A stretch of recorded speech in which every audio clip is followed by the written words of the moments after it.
একটা ছোট শহরে ছিল রাকিব নামের এক কিশোর। তার পরিবার ছিল গরিব, কিন্তু তার মন ছিল বিশাল বড়। রাকিব প্রতিদিন সকালে স্কুলে যেত আর বিকেলে কাজ করত বাজারে।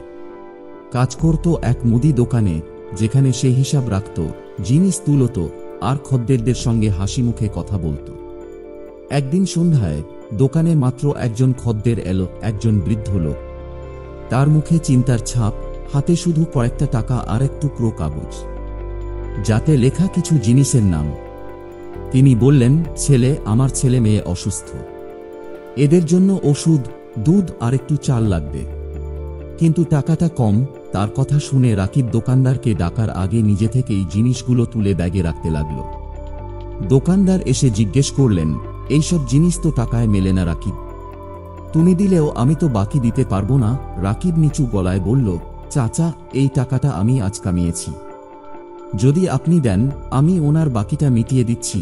বৃদ্ধ লোকটার চোখে জল চলে আসে। তিনি বললেন, তুই যা করলি সেটা আমি কোনোদিন ভুলব না।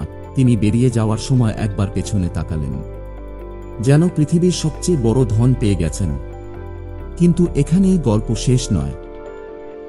পরদিন সেই দোকানে এলেন একজন বড়লোক ভদ্রলোক। দামি গাড়ি থেকে নেমে তিনি দোকানদারকে জিজ্ঞেস করলেন, আপনার দোকানে কাল সন্ধ্যায় কে ছিল? দোকানদার রাকিবকে দেখিয়ে দিলেন।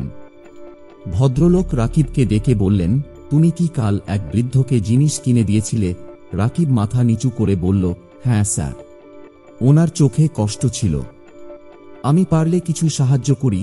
ভদ্রলোক হেসে বললেন, সে ছিল আমার বাবা, তিনি তোমাকে পরীক্ষা নিচ্ছিলেন, তুমি সেই পরীক্ষায় পাশ করেছ, আর এখন আমি চাই তুমি আমার প্রতিষ্ঠানে পড়াশোনা করো, খরচ আমি দেব।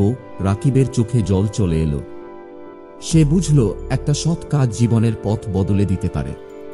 কিছুদিন পরে রাকিব বড় হল, শহরের একজন সফল ও সম্মানিত মানুষে পরিণত হল। কিন্তু সে কখনো ভুলেনি সেই সন্ধ্যার মুহূর্ত, যেদিন সে কোনো বিনিময় ছাড়াই সাহায্য করেছিল।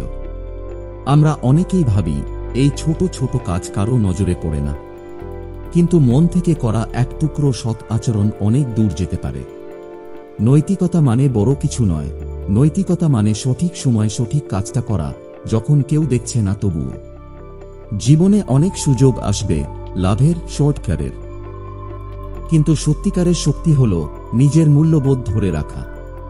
তুমি যদি আজ অন্যায়ের বিরুদ্ধে দাঁড়াও, কাউকে বিনা কারণে কষ্ট না দাও, তাহলে হয়তো কেউ তোমাকে ধন্যবাদ দেবে না, কিন্তু ভবিষ্যৎ তোমাকে উপহার দেবে সম্মান, ভালোবাসা আর পরিপূর্ণতা। তোমার সৎ মনটাই তোমার পরিচয়। বাকি সব কিছু আসে যায়, কিন্তু চরিত্র থেকেই মানুষ বড় হয়। তাই আজ যদি কোনো ভালো কাজ করার সুযোগ আসে, করো। তুমি জানো না এই একটি কাজ কার জীবনে আলো নিয়ে আসবে। সততা শুধু সমাজের জন্য নয়, এটা তোমার নিজের আত্মার জন্য। নিজেকে গড়ে তোলো এমন একজন হিসেবে, যার দিকে তাকিয়ে ভবিষ্যৎ প্রজন্ম বলতে পারে, এই মানুষটা সৎ ছিল। আর এটা শুরু হয় একটা সিদ্ধান্ত থেকে, আমি ঠিক কাজটাই করব, কারণ সেটাই সঠিক।